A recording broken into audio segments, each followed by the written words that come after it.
3, 2, 1, and welcome back to episode 50 of Chasing the Racing.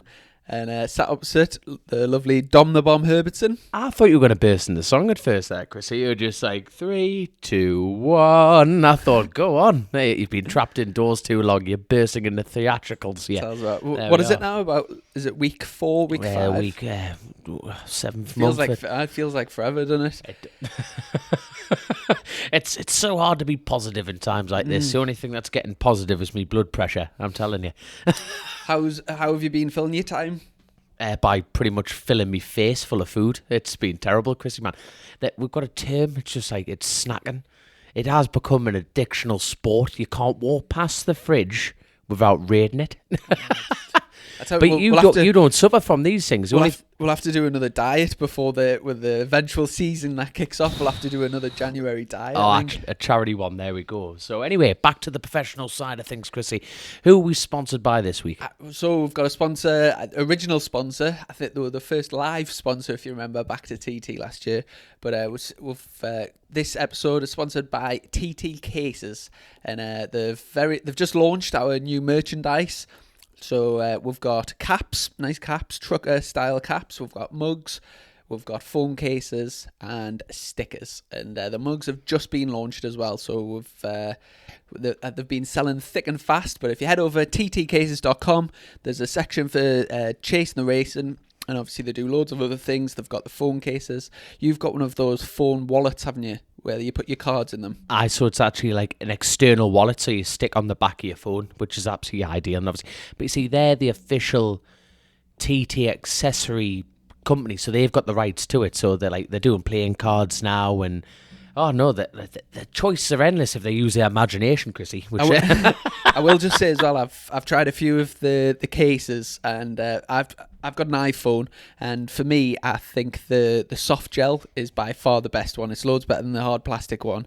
And my dad's got the flip one, which I think for any over 50s out there, I think they like the flip case. You want to keep your voice down, man. You'll end up hearing this. Hold on, hold on. I'm drawing a line here, right? We're slagging off our biggest fan, Chrissy. We can't be having a pop at your father. There you go. Oh, your father, Driz. Oh, yes. Touching the old queens there, dear boy. That's father. If it was me, I would go for the soft gel. But yeah, check them out. TT Cases. They're also on all the social media, Twitter, Facebook, Instagram, at TT Cases and at TT Cases Isle of Man. Hey, I tell you what, there's one thing I can't help but notice here. What's with this football crack? Funny you should mention that. Kawasaki bit of product placement here. Obviously, what's going on? I had dust the old football boots off the other day for the Kawasaki have just sent us these balls, and they're doing a team They are, green. son. You need these to race. They're doing a team green keep you uppy challenge. So by the time this podcast goes out, it might have already been launched on the social media. But basically, they sent these Kawasaki footballs to all the team green riders, and we've also got to do as many keep you ups as possible. And then I think they're going to be running a competition on the Facebook or Instagram or whatever. And you've got it'll probably be like guess who does the most keep you ups, or like guess how many, whatever. It'll be something along those lines. So if you check that out on their social media. Awesome, absolutely awesome. But hey, I tell you what, we've got an absolute cracker of a guest lined up, and to be honest, it was a shock of an interview for me, because you just think his attitude towards his own career. Obviously, you're going to hear that yourself, and you are going to enjoy this one. But I tell you what, now, obviously, this is a pre-recording. We've already done it. I tell you what, he caught us off guard a couple of times there. It was just like, it's like, I feel sorry for his other half, man, because if he finishes that quick on a question, never mind what he does with his missus. Jesus wept, I'm telling you. Yeah, he's a great bloke, Steve. I'm really pleased to have him on the podcast. And I actually met Steve years ago when I was out in Spain, and at this point he'd retired from racing properly. He was doing the... Hold on. He never retired, but we'll get that into the interview. He was doing track instruction, so he's going out, on these European track days. Yes. So you've got like 3 groups, slow, medium, fast. He was going out in every group riding. So like, just if you think of all that that track time, and obviously you're concentrating, doing your debrief straight like in and out of the garage all day. And on top of that, lunch break, so it's like the only part of the day where he can like sort of let his hair down for 40 minutes. He stripped his leathers off and went running around the track. And I'm thinking like, this is after he's finished racing, so he's not like trying to like impress a team or whatever. He's literally just, so he's like, I think even after he finished racing, he was always super like dedicated when he was racing, but I think he's just naturally one of those people that's like super fit, super focused, and he's probably the busiest man in British racing, and he does everything. I could not agree more. Now, obviously, you've mentioned this on your pod, and your teacher taught you this. What is it? Give a busy person a job. What is that right? If you've got something to do, give it to a busy person. That describes Steve Plater to a T. He is so busy all the time. So it'll be like, like he says, I think he's taken this Corona situation in his best light, and obviously self-reflecting, Chrissy. But no, he's a great guy. He's got a great sense of humour, and I'm looking forward to everyone listening to this, Chrissy. So if you'd like to introduce it, mate. We'll just say as well, the audio when we were recording seemed really like sort of crackly and not very clear our end. He must have been in the west wing of his house. You know what I mean? He said he's a brickie, so he must be a bit higher than them China 5G masts that are going around the place. Well, I'm hoping once I've done a bit of editing that I'll be able to smoothen it out a little bit. But if it is a bit crackly, just bear with us. I've done my best. But without further ado, over to an interview with Mr. Steve Plater. So great to be joined by Steve Plater. How are you managing in lockdown, Steve? Hey mate, I'm loving it. I'm doing all the jobs that I should have been doing for the last 10 years. The sun's shining. I'm not earning a penny. That's the only downer, but it's just generally life's chilled. The phone's not ringing, obviously, so it's lovely. I'm really enjoying it. Oh, I've been enjoying the Rob Mac memories on the old Twitter there. A few funny stories and stuff from over the years, and obviously we've had some lovely weather. I think Dom's back to work now, I think. Oh, definitely. I tell you what, though, you've single-handedly ruined rubber gloves for me, mind. I've just recently listened to the last one. I was, when people say like, oh, I was actually pissing myself. I was borderline actually pissing myself. I was absolutely howling. But mind you, on a professional note, you're doing yourself out of a job, really, because I think you're one of the only legends in the sport that hasn't got an autobiography, and you're just publicising your stories. You want to stop them and save them for a book. It would be brilliant. Hey, do you know what? I get asked so many times, why don't you write a book? Firstly, because I have that many bangs on the head, I can't remember an awful lot. But seriously, yeah, I do struggle to. I'm not like Whittam and people like that that's got a photographic memory, but it's funny when Rob Mac asked me to jump in with this, how all of a sudden things ping up in your mind. And obviously don't forget, each day is a season, and you're only doing 2 minutes 20 seconds maximum, so there's so much more you could say to the fact of you rushing your flipping head off trying to cram in all the best bits and get it all in. But you'll notice, I have gone through quite a lot of years so far, of course, up to I think 2003 now. But I've not mentioned one word on road racing. Well, why is that then? There's still plenty of stories, and there's only a certain amount you can go through. And I think realistically, at the moment, it's just best to keep it to one thing. And I may even do a book. I'll see. It's fine. It's just time. You know what it's like. It's time. Having the right person to write the book and edit and publish that speaks my language as well. Hold on. Recently, we've had Matt Roberts on the show. Now, he was just slowly getting pissed. It was absolutely brilliant. So he's obviously got a lot of time in his hands. So I think we should just call this interview now, Chrissy. Stop it so them two can make some money. You know what I mean? Just start writing an autobiography. The reason why he was getting slowly pissed was because he's a professional. I'm a one-point wonder. I've just been having a good read through your sort of career history and what have you, and I've been really enjoying recently catching up with ex-professional racers and sort of listening to where the inspirations and like how they first got into racing in the early years and stuff. I see you were a late starter, not in terms of with women, like with the racing. Oh, it might be as well, but we'll get on to that. Hey, you can't say that anymore. You can't say that. You're not allowed to say women. It could be it now. I'm only joking. We'll get to the Macau stories. Don't you worry about that. But, what was the initial Well, inspiration? you're breaking up now. Oh, we've got distracted here. So, how did you get? Sorry, have you mentioned you got into Speedway? Or have I just broke that news? Yeah. I think so. Yeah, obviously we were looking over your past history, and you were a bit of a lefts only man for a canny while. So how did you initially get into Speedway then? Do you know what? Through my school life, my younger years, a lot of my buddies at school, still good mates with a lot of them now. But they were all big road racing fans and taught the talk about obviously tarmac and GP 500 Grand Prix then. But my only interest then at school really was grass track. I was away every Sunday then. They were nationwide every Sunday. My dad's mates all raced, and I'd go cleaning wheels and fueling bikes up and bits and bobs, and I was just a massive fan. And then that kind of progressed into being interested in Speedway, and some of those guys racing Speedway were going along there. And then I decided to have a go when I was 15. I was so passionate, and in all fairness, I was probably more natural at Speedway than I ever was road racing. But, one thing led to another, and couldn't afford it. My father couldn't afford it. I was still at school. So I decided to knock it on the head. I started a bricklaying apprenticeship, and that was my trade, So I kind of had to knuckle down and do all that. And what was the first time that you got a taste on the tarmac? Flipping heck. 1993, Cadwell Park Race School, which was the VFR 400. It was one of those jobs where you turned up on the day. I went with 3 or 4 mates. Didn't really know what to expect, but you kind of turned up, rode their lovely little 400s, which were kind of bulletproof.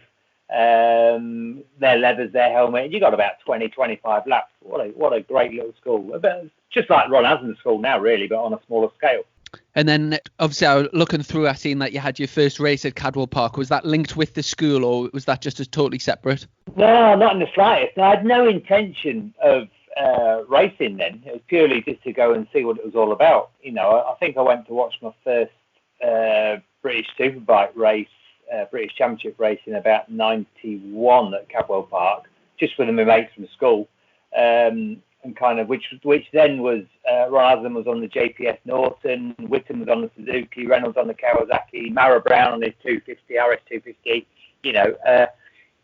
So and then I went on this race school and with no intention of progressing from there. But at the end of 93, I went on a track day at Cadwell Park. Now 93, that's when the YZF 750 just come out, so that was obviously the latest bit of kit. I was on the G6R 1100, which is like riding a bloody articulated truck around. A big heavy thing. Like a good road bike, nice and stable. And kind of subconsciously, without realising it, I was really nervous in the briefings beginning of the day, and none of my mates come on the track day job. So I took this on this track day at the end of the year, end of that 93, after being on the school, and kind of got a taste and thought, you know what, I'm just getting a bit fed up with riding around on my road bike, going to 1 or 2 Grand Prix and doing the same old thing, riding around like a psychopath and getting away with it, for touchwood, luckily. I thought, you know what, I'm going to sell it and just have a go at racing and just see how I get on. And looking back, I see that the first race was very successful, taking a win straight away. And was that just it? Did you catch the bug and head straight into the racing? Oh, mate, you know what, that for me, because my dad has always backed me at anything that I do in life, not just racing. He's mint. But he was kind of not negative, but kind of saying, bloody hell, boy, you're going to be flipping, spending a lot of money. Do you think it's right? And anyway, so there's a bit of pressure on board for going in the first place. But you know what? To win a race straight away, it was just, I kind of, again, subconsciously, I was so emotional at winning that first time, first out, but it was purely because I didn't realise how competitive I was inside. Mm-hmm. Yeah, and then on, it took me 2 years, 2 big years, to kind of realise that I could do it for a living, or do it professionally, and try and progress. And I seen that straight after, so that 1994, straight after in 1995, you went straight over to the Northwest 200, so straight into road racing. A lot of people that we speak to tend to, go through club racing from a good few number of years then sort of start on the roads. Was the initial intention to go straight road racing? No, not in the slightest. I'd been to the Northwest 200 in '93 with a load of the lads that I'd met at Assen away at a Grand Prix, just on the lash really. In fact, well, my whole life was on the lash before then, really, before racing. I was just out on the lash, drinking, doing everything else that lads do, smoking heavily, fighting, just being normal. Everybody was the same, So I've been to the Northwest in '93, did the double, smashed the lap record, and the social side at the Northwest was incredible. So once I started the racing game, I then got to the beginning of 94's first year, 95, and thought, flipping heck. I kind of ummed and I thought, you know what? I rang the organiser and said, look, what will you give me to come over? And they basically paid you ferry and give you a bit of fuel money, which was fabulous, So I decided to go over and have a crack and just have a ride around and see what I thought. Because I just spent quite a few years riding my road bikes and thought it can't be much different to riding the Jigsaw really on the road. I did crash the first year. Did you? Yeah, Juniper chicane. Oh, bloody hell. That's not clever, like. No, I mean, it wasn't a big crash in all fairness. It was probably the best thing that happened because it was kind of a little bit of a reminder that it was real and it could bite, Were you kind of building things up back on the short circuits as well at the same time, sort of working up the ranks? Yeah, very much so. 95. I won a club championship that first year. So I wanted to kind of step up and I bought a little bit newer bike off the same guy, a kid called Bart Ditchfield from Rochdale, who was sort of top 10 British Supersport, good and a really good fella. So I bought my first bike off him, and then a year later I bought his bike that he just raced that season. And I wanted to do like a national championship as a step up, but there wasn't one that year. It was either State Club or British Supersport, so that's what I did. And went to the first round. I think it was Donington Park. Qualified 20-something. Couldn't believe I was going to be on the flipping grid. So all excited. And by the time we got through to 3/4 of the way through the year, which was Cabwell then, I got on pole and was fast and getting on the podium. So kind of it progressed very quickly.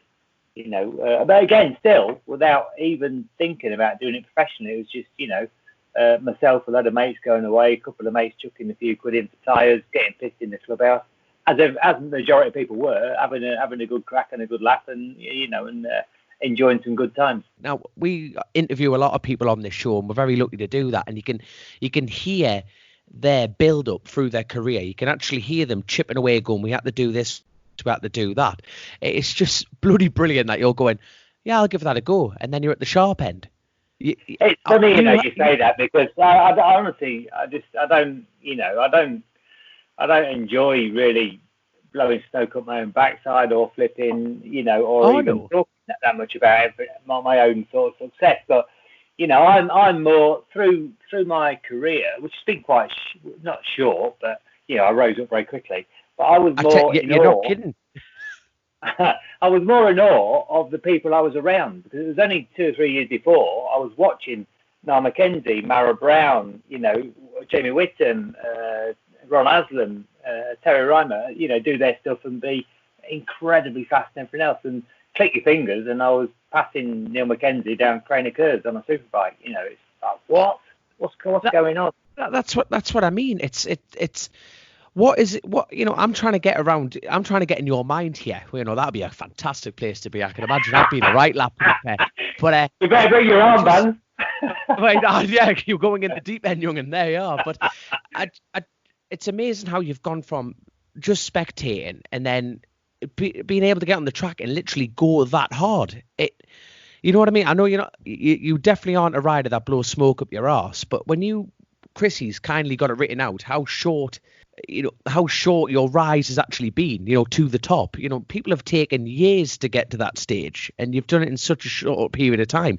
So a really long-winded question. I don't think you're going to be able to answer this, but how the hell have you done it? Have you just gone? I'm actually bewildered how you've done it. Yeah, just kind of gone about it naturally. I've always listened to everybody, not people with any substance or credibility. I've always listened to them. It might not work for me, But if you don't listen and try it, then the biggest dickhead in life is the one that doesn't listen. Because if you can take 1% of information from somebody and gain from that, then you're on it. So that's one thing. But obviously, I must have X amount of natural talent because you don't just jump on a motorbike and do that. But the biggest thing is really I was kind of blind to probably how I was progressing, how I was getting on, and I just thought it was normal to be doing those things. Obviously, like you said, a really quick rise from starting out to rising to the top of the sport. What was the first sort of big breakthrough that went from being like you and your mates getting pissed up to like I'm in a proper team and that step to being a professional? When was that? Well, I did 2 years, and I said it on me. I don't know if I said it on that one of the social media things or not, but I did the 2 years. So at the end of year 2, 95, I've gone through the year just running my own bikes and stuff with some good mates and sponsors, chucking a few quid. But see, back then, a pair of Dunlop D364 tyres was 125 quid on a deal. So you could run them, flog them for 70 quid to the road lads. So it wasn't costing you a fortune like it does now. So it was affordable. That's my point. So the end of year 2, 95, I was on the podium at Brands Hatch at the end of the year. I think that was the last round that year. I was on the podium, and I think I finished 3rd. And Dave Hancock put the garland around my neck, and he said, Dave Hancock, was used to be the chair number 2 at Honda UK, really good guy. And he said, "Oh, what are you doing next year?" And I was like, well, I don't know. What's it got to do with you? I was just a brickie up before. And then Eddie Roberts come up on the podium and gave me the trophy. And he said, "Mate, that was incredible." He said, "What are you doing next year?" I said, "You're as bad as him. What's it got to do with you?" And honestly, I wasn't being smart or anything. I was just kind of having a bit of a crack and just thought, what are they talking about? And then I went away from Brands Hatch, went home, thought about what they said and thought, flipping heck, you know what? The penny kind of dropped. And I spoke to them both afterwards, and I ended up getting two new CBRs the following year and 50 Pirelli tyres. So it's funny how things turn around. And it was nice to be kind of oblivious of what everybody else was thinking. It was lovely, yeah. Because there was some special talent in those years as well. Massive depth of field. Not that the boys aren't fast now, of course they are, but there was a massive depth of talent in Supersport and some great riders even on privateer bikes. Looking at the following year, 98, riding for Honda Britain and taking your first podium at the Northwest 200, I presume that was a big breakthrough on the roads. What did you progress to like the rest of that year? Well, 98, yeah, Sanya Honda, what a mega year that was, really. It was my first paid ride. Yeah. I'll never forget it. I'd had 97 with a team called Cab Racing, which basically I took my sponsorship, which was Honda, Dunlop tyres and loads of other stuff, and teamed up with this great crack and put myself on the podium again and put myself in the limelight. So I'm driving to Cabwell Park because it's only 2 years after, two and a half, I think, years after being on that race school at Cabwell Park. I'm teaching on it. Mad, isn't it? I've got a job there teaching on it. So I'm driving to the race school one morning at Cabwell Park. It's only 20 miles from my house, and the phone went, and it was Russell Savory from Sanyo Honda confirming I got the ride with Sanyo, and I was like, and told me how much on the phone. I couldn't believe it. That was it. That was the life changer. All of a sudden I was a professional and fabulous. It really was. But to answer your question, 98, the deal was signed the deal, was going to be doing Northwest, British Supersport, and I was also riding in myself and my teammate Mara Brown in the British Power Bike Championship, which the first year really, it wasn't production, it was tuned 1000 cc's, and that was the first incarnation really, which was from Mick Grant, to push 1000 cc towards being a superbike. What a great bike, a tuned Fireblade. We had every weekend, racing weekend, we had Babasan and Yoshi-san. Babasan was the guy that designed the first ever Fireblade in 1992, lovely fella. And his understudy at the time was Yoshi-san. He's now he's now one of the chiefs on the Fireplay project. And it's lovely to have them obviously at the meetings and to win the championship for them on the power bike. Brilliant, really good. Mega. So, at what point now? Obviously, you keep mentioning the Northwest because obviously you're still a massive part of the Northwest. Take it away. You kindly took me round as a newcomer, and you've taken loads of other newcomers round. But at what point in your career did you think, I want to have a crack at the TT in Macau? Were they always on your bucket list, or were you? No, not at all. An opportunity? Not at all, really. Right. I'd been to the Northwest, like I said, in '93, and really enjoyed it. But I hadn't been to the TT, and obviously I knew the negative side of that kind of road racing, and I had enough fun doing what I was doing. But it wasn't really. I mean, road racing in general wasn't really high on my list. I wanted to be World Speedway champion, but so kind of I obviously kept my eye on it and watched. And my team. The team I was riding for, Sanyo Honda, they was running the likes of Moody and other people, good doers at the TT. So I was obviously fully aware of what was going on, but I had my hands full doing 2 British championships and dabbling at other bits and bobs endurance. My really mindset at that point was to be successful as I could be at all the disciplines, which was for me was the Northwest, World Endurance, and Short Circuit. That was really what was on my mind. So TT wasn't really on my radar until probably late 98, 99 time. And that was the old setup then. It wasn't Paul Phillips. It was a long way before his time. And I think it was 99. Yeah, it was 99. I think I did a deal with them to go over. They wouldn't offer me any money, nothing, zero. And no help whatsoever. So I spoke with Honda. They sent some bikes over. The bikes actually went. I pulled out last minute. I said, look, as long as you don't give me use my name for anything, I'll come over and have a go and see what I think. And then they did. They tried to promote it, use my name, do loads of stuff, and pumped off my name a little bit. So I said, right, I'm not coming. That's it. Boom, came over. Not really with it's business. Not really with a sour grape in my mouth. It was just purely that was it. And I was busy doing so many other things. Looking back on how successful your TT career was after going there, like 7 years down the line, is there any bit of you that sort of regrets not starting the TT earlier? No, not in the slightest. I don't regret anything in my career really. I was very. It's funny because you never really know. You two could answer this as well, but you never really know what other people think of you as a rider. Yeah, I don't mean personally. I mean as a rider. But no, you know what I'm saying. I was a bit loose. I wasn't scared of trying. I wasn't scared of overstepping the mark and overriding a bike to get a better feel or to try and get a result. And the TT really, of course, the Northwest is a mass start, so it is a bit of elbows and probably not as much now as it used to be. But, it's one of those kind of events, whereas the TT was the complete opposite, really. It's time trial. It's all about being clinical. You're racing against the clock, not against another rider, and so on. So really, it was kind of quite different. So it never really popped up straight away. Now, going back to what you said about obviously being really quick coming through, it took me so long to win at the Northwest. It took me years and years and years. Whereas the British Championship and World Endurance and the TT was really quick. Click of a finger, I was there on it. But Northwest, I didn't struggle. I just had all the bad luck in the world. Some of it was my own fault. You make your own luck to a certain degree, and it's the wrong decisions and plenty of issues. So it actually took me a long, long time to win, but I wasn't going to give in. I kept pushing and pushing until I won.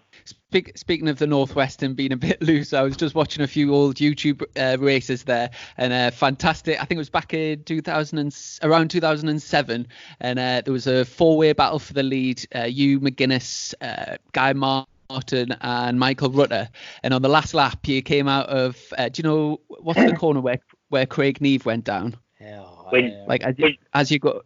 Yeah, as you go under the bridge on the coast road, and you come and you absolutely nail the curb there, and loads of dust goes up over the crowd, and it was a fantastic race and a fantastic win for yourself. But you could tell you were like proper giving it the berries on the last lap. There's two, in my mind, it was a four-way battle, and it doesn't really matter what happens until you get to the Metropole.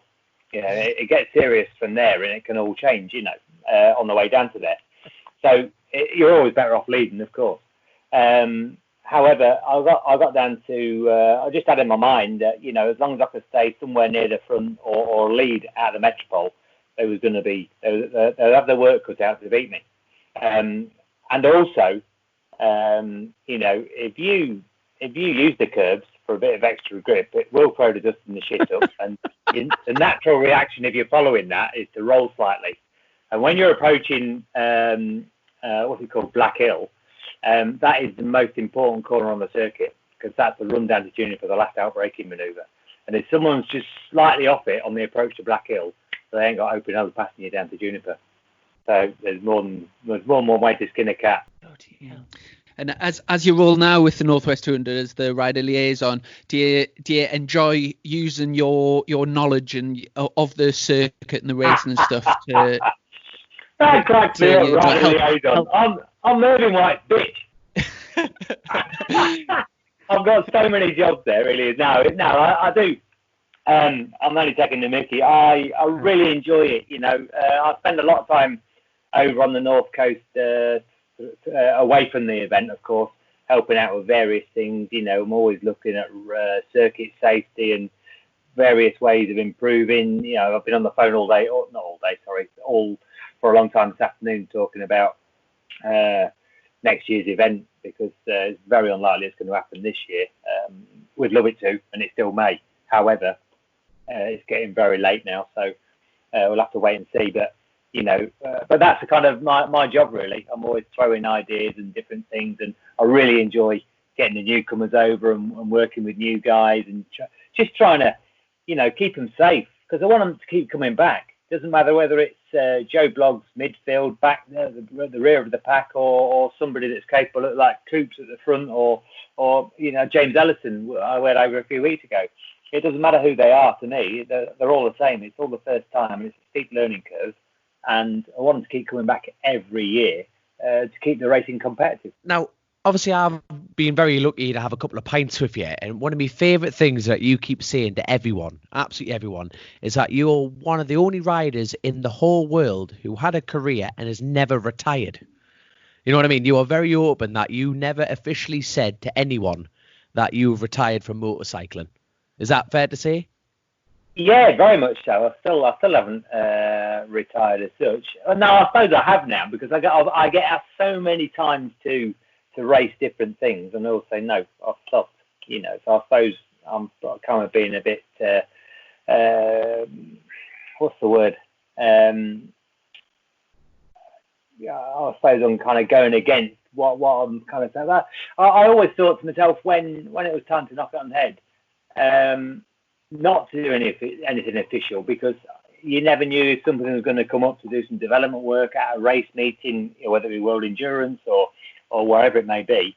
I've had so many offers for the TT, and especially the classic TT, and I still get people speak to me now about World Endurance and various things. But it's never say never. But I'm not really. I suppose the best way of putting it is I'm very, very satisfied with what I achieved in my career. I can very comfortably ride around on a track day teaching people, or wherever it may be, on a parade lap or anything, and I don't get the hairs don't stand on my back and my neck, and I don't get the ump if somebody comes past. That those days are over, and I'm quite happy. I know I can beat them, so why bother even trying? No, I don't mean that sounds. Please don't. I don't know if that sounds smart or clever. But it's just purely, I'm at peace with it. That's the thing to say. I'm at peace. Whereas I speak to people like Terry Reimer, and mate, he says in his own words, as soon as he throws his leg over a bike, he's got to be first. Mick Grant's the same. Still, he's about 99 years old. Granty, bloody hell, as soon as he gets on a bike on a parade, flipping heck, I have to bollock him sometimes, because he's going too fast. Yeah, but I'm lucky that, and it is luck. I'm very lucky that way. I'm very happy with everything, and I can still ride around fast, mind, but not at not that last second of lap. No, you see that's a brilliant. Like, obviously you've met my dad a couple of times, and like my dad's 60. What? I hope I've got that right. He'll be killing me later on, but I'm telling everyone his age. But at 61, he still races the classic TT, the Manx, and he loves it. And now, my dad's my hero, and I can see if he stopped racing or stopped being involved in bikes, I can honestly say it would kill him. You know it, and he'd miss it. He would miss it. And now, my question to you is: now you're so heavily involved. We're going to go into this later on, but the Ducati Cup, the Northwest, you are so heavily involved in motorsport. But when you're on the sidelines, do you miss it? Getting on the bike and being involved. I know what you mean about, like, you know, I'm not fussed about coming first because you know you can do it. But do you actually miss being involved in the fight still? Do you miss it? Not the slightest. Fair enough. I really, really enjoy watching everybody else's passion and not desperation. That's the wrong. Well, no, sometimes to succeed and obviously achieve their goals. I love it. I do, especially the people that really want it. You know, and especially if they're having a bad time. You know, I help a few riders out, of course. But you know, but as far as myself, not in the slightest. I used to, of course. You know, same with anything. You hate to stand up at the back of the neck if he's watching a different race. In your own mind, you could have beaten them, or you'd have done this different or that. You know, but no, I'm very, very lucky that the same as on the riding side. That I really don't. I never feel the need or the want to be out there doing it. Good. Even to answer that, you know, I'm very lucky to get invited to so many different events. You know, so a lot of it's parading, of course, but also Goodwood Revival. And I'll always make it very clear to whoever I'm riding with or for that I will ride fast, but I will not stick my neck on the line just to win a race, because those days are over. Yeah, fair enough. And while we've been on this sort of lockdown period, I've been spending quite a bit of time looking back over the sort of BSB over the years, and especially with some of our guests that we've had on recently, we've kind of been looking around the sort of 2000, 01, 02, 03 sort of era, and obviously, you know, you've had some really great memories from that time in the superbike class. Looking at 2001, obviously you missed quite a lot of the year through injury. Could you just tell us like where the crash was, and was that your first proper big injury? No, I wasn't injury. Yes, I was in. I did hurt myself, but I was straight back on the podium.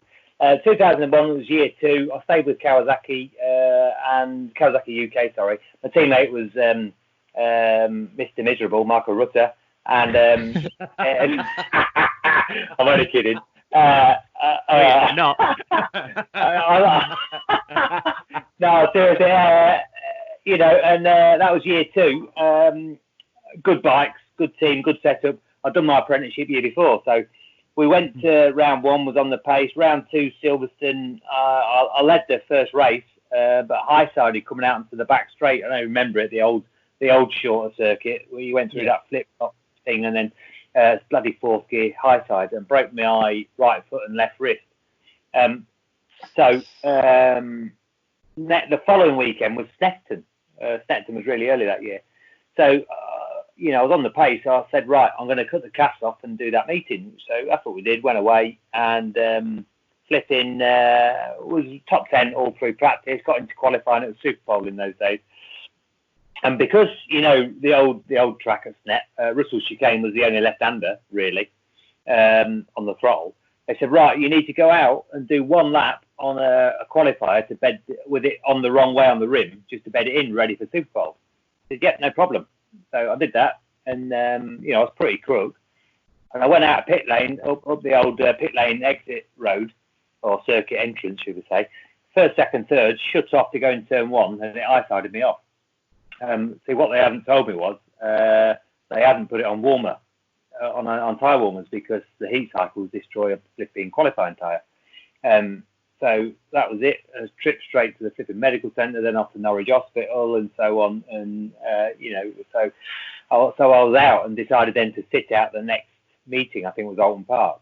Then I came back for Brands Hatch, the meeting after that, and was straight back on the podium, and kept building through the year. So it was actually a good year. But unfortunately, I went to Thruxton, qualified pole position at Thruxton, and I think back then if you did 3 in a row pole positions, you got 10 grand. Well, Hizzy had done 2 and was the fastest all weekend at Thruxton, but I got pole and cost him his 10 grand, bless him. And then race 1, I think I finished second, only a tenth of a second off Hizzy, who won it. So it was on the pipe, And then what happened was this transatlantic finance. Nothing ever made sense to me. Anyway, sure enough, after Thruxton, Kawasaki pulled the pin and closed the team down. Because transatlantic finance never came up with the money. They'd bankrolled the first few meetings, and they were really good with me, Kawasaki, really, really good. They paid me the full season, all the money they'd promised, which was good money, and let me go off and pursue other rides with other manufacturers. Fair. You don't get a better boss than that. You really don't. Fabulous. And that was so I was ambulance chasing for a few rounds. And so I then got a call from I can't remember what the brothers are now. What do you call them? They used to make all the BMW parts. Alpha Technic. 2 brothers run it. Anyway, they run Alpha Technic World Supersport team with Honda. So one of their riders was injured or having problems. So I replaced him for 4 rounds. And the deal was to get to Brands Hatch for the first one of those 4, and they were running Michelin's, but I was going to be using Dunlop. Anyway, I turned up for the first session, and Michelin's were in it. I said, what's the crack here then? Anyway, they said, we can't get out of it, the contract. I said, look, okay, this is what it is, crack on. So, I'm not kidding you, asked Whittam about that year, because obviously he was Belgarda then, Michelin tyres flipping out. I'm not kidding you, as soon as you unloaded those front tyres, you went down. So as soon as you opened the throttle, middle of the corner, and then loaded the front tyre, you was off.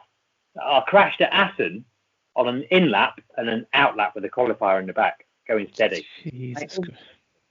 And Michelin, bless them, all they could do was apologise. They knew they had a problem.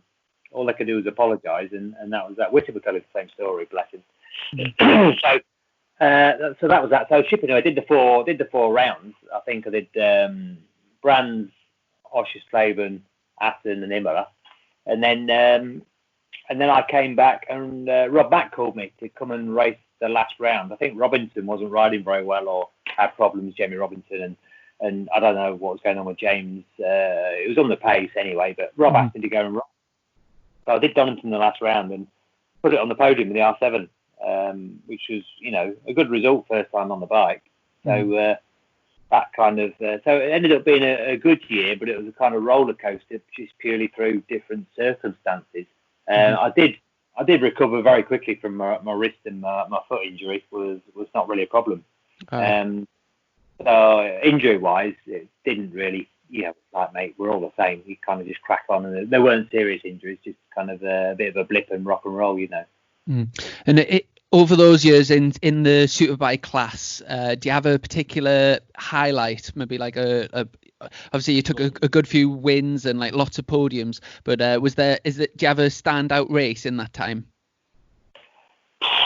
Flipping heck, do you know what? I mean, you must ask the same question. It's lovely, by the way, being interviewed. It's always me interviewing normally. It's lovely being and there are so many races, Supersport and Superbike, that you look back at, and you might not even have finished on the podium, but you have such, it stands out in your head because you rode so well or put some good moves in. But I think realistically, I think my first win on the R1 in 02 was incredible, because it was Stuart Higgs did a fabulous job changing before anybody else in the world to Superbike to 1000cc in 2002. So we rode the R1. I rode the R1 for Rob Mack.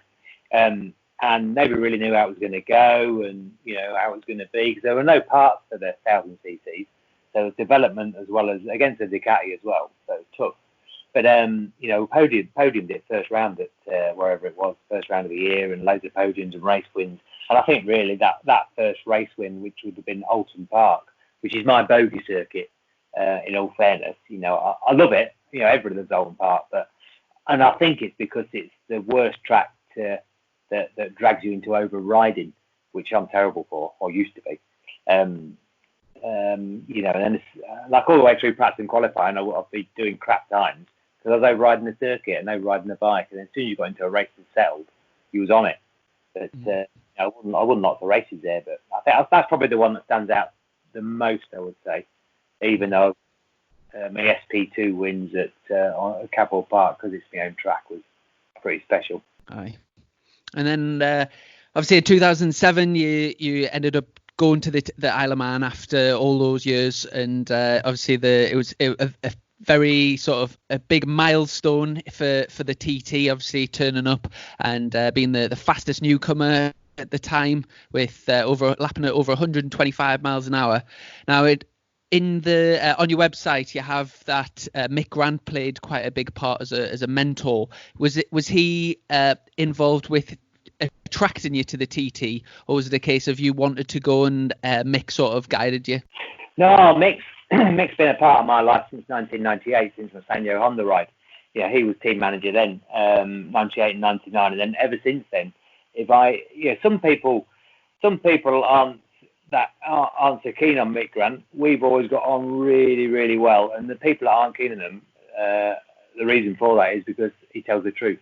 If you want a straight answer, ring Granty. And it's the same both ways. Mick often rings me for a bit of advice on various different silly things, and because he knows he'll get a flipping straight answer, whether he likes it or not. We get on really, really well. So he's a great person to have on my side, helping me out all the way through my career. Now, to answer your question, running up to the Isle of Man TT, of course, I was winning. By this time, I was winning a lot of the Northwest. I'd won Macau a couple of times, and and all the manufacturers wanted me there, and the organisers really, without putting pressure on, of course. So I thought to myself, you know what? They spoke to me about going to 2006, and Honda took me out there as a guest, just to go and have a look. Was dangling the carrot, obviously.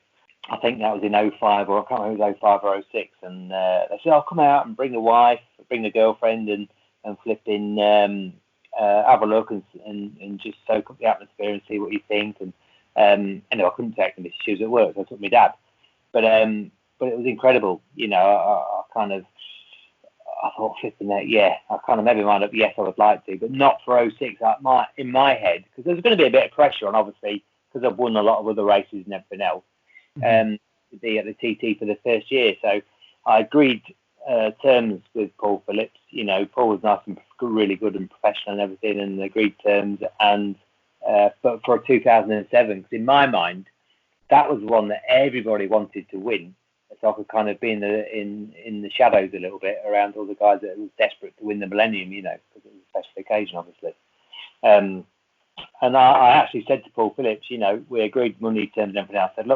I said, I honestly don't know whether I'm going to like it or not, and I said, I'll come and I'll do practice, and if I don't like it, I'll be going home and I'll give you your money back. That was what I said to him. Yeah. Obviously, after my very first lap in practice, I knew I was going to be staying. But you don't know until you've ridden the place. You really don't. There's plenty of people that can spout off and, talk the talk. But until you've been around there and experienced it, how can you ever say, if you're going to be at ease? Do you know anyone personally that have actually got off the bike after doing a lap of the TT course? They've done the newcomers and gone, nah, not for me. Do you? I've never actually. Two people. Two people. Go on, give us some names. Not that quickly, not as quick as that, but right. Obviously it stemmed from there. One is John Reynolds. Right. Okay, he went and he wouldn't go back, and it's fair enough. It takes a braver man to not go back and be open about it. Yeah, correct. And the other one is, and I always forget his bloody name, is French Supersport Champion 2 or 3 times. He came along and he rode there, which just shocked me. I've raced him loads at World Endurance. He ridden with Suzuki a lot. I'll have to do some research anyway. But he came along and for the TT, and it surprised me he was even coming, in all fairness. And he ran on at the end of Sulby, just past Ewan's place, straight into the field. And with that was him gone home. Yeah. Right. But it takes like you say, because he was French Superbike champion. There's a lot of PR, especially over in Europe, about him coming and and so on. It takes a bigger man to pack up and go home and admit to your negativity with not wanting to ride than it does to carry on and be a danger to yourself. You couldn't have put it. I could not have put it any better myself. You're 100% right. It takes a bigger man just to say no to anything in life, really. But so before you went to the TT, how did you go about learning it then? Because obviously, you're a big ambassador for teaching people how to do these things. I didn't. I just kind of turned up and went out in the first half. Oh, you know what? You're in. You know what? I know you'd say that. Right. You're as bad as that in Hickman. You know what I mean? You're a nice guy. Turn up. You're just. Here, we're cancelling this interview. I just turned up, had a couple of pints, won a senior TT, and now I'm married. I'm also a brickie. So oh dear. I'd do anything for cash. Oh, you'll have a cookout as well. I'm telling you. Chrissy. Hey, did I see a famous picture of you at the TT with a peacock? Right. Now, no one believes me about this peacock, right? But, right, that is a total different... this is about you, Steve, not about me, right? But there was peacock, right, was bigger than you, son. And it was right on the apex of Greba Castle. I'm tipping How long had it been chasing you for? Is that where it passed you? It came to Lapis there, you know what I mean? It was smoking a cigarette going, you're shite, you better go home, Herbert. Hey, what a cracking picture. Oh, well, it was hellish, it was good crack, man. It was good crack. But I tell you what, right, let's jump back, right? Your good grumpy mate Rutter, right? Now, I was having a bit of chinwag with him over at Macau, and the year you first beat him, right? And we're going to address this style, because the way you're coming across to people, well, if people haven't heard your name, they need to get out from underneath that rock they're under and start realising who you are. But you're giving this mentality off at the moment that, I'm just the man turns up, I can do the job. Rutter said to me, the first time you beat him around Macau, no one was beating you that year. You were rubbing your face off the Arco. You were riding that hard. That's what Rutter was saying, and that's a big compliment. That wasn't the first year. My first year was '98. I rode a 500B twin, in the Sanyo Honda days. But I didn't finish. The throttle stuck on it, so I got away with that one. I'm surprised you didn't win it if your throttle stuck open. There you are. Hey mate, top of San Francisco Hill, flat, wide open in sixth gear. That's where it stuck. Anyway, but so that was my first year, and that was in the race, not in practice. So I was really, touch wood, I'm touching my desk. Was really lucky to get away with it. And I went back in '03. When I rode the factory FP2 for Honda. Unfortunately, the FP2 had to go back to Japan. So I rode Carl Harris's championship winning Supersport bike, the 600 instead, which back then was the same, two classes in the same race. And that was actually Cam Donald's first year at Macau as well. But I won the race. I finished fairly high up, to be honest, in the Superbikes as well. But I won it, smashed the Supersport lap record. And but what's his name? Clark, of course. Oh, flipping heck. Oh dear. He gave me a jump start. So the result was third. I had a raving ump. Yeah. So that was the second year, and then I went back on the Superbike two times. I went back on the Superbike. I think it was 05 and 06. I think. No, 06 and 07. Mm-hmm. And I went back in 06. Yeah, and that was the first year Michael was talking about that. I was keen to win. In fact, I had a misfire all through practice because you don't get a lot of time there practicing stuff. And I had a misfire and with AIM Yamaha on the R1, and things weren't looking good. And then went out in morning warm up, and the boys had cured it, which was. But they both passed away now, bless them. Bloody hell, Steve Meller and Jim McMahon, and Jim was mega. Anyway, so went out in warm up, and I went faster than what anybody had been in qualifying, so kind of it threw a bit of a warning shot towards them all. And then of course once we got into the race, it was time to rock and roll. And yeah, they not flagged me off, but they talk about it quite a lot. And I think Rutter mentioned it in his book that every crash helmet I've got from Macau is scuffed on the side. Yeah, I've just finished Rutter's book, and it said exactly that. It was just that he sort of fancied himself for the win that day, and he thought to himself that he'd just get his head down and catch it up.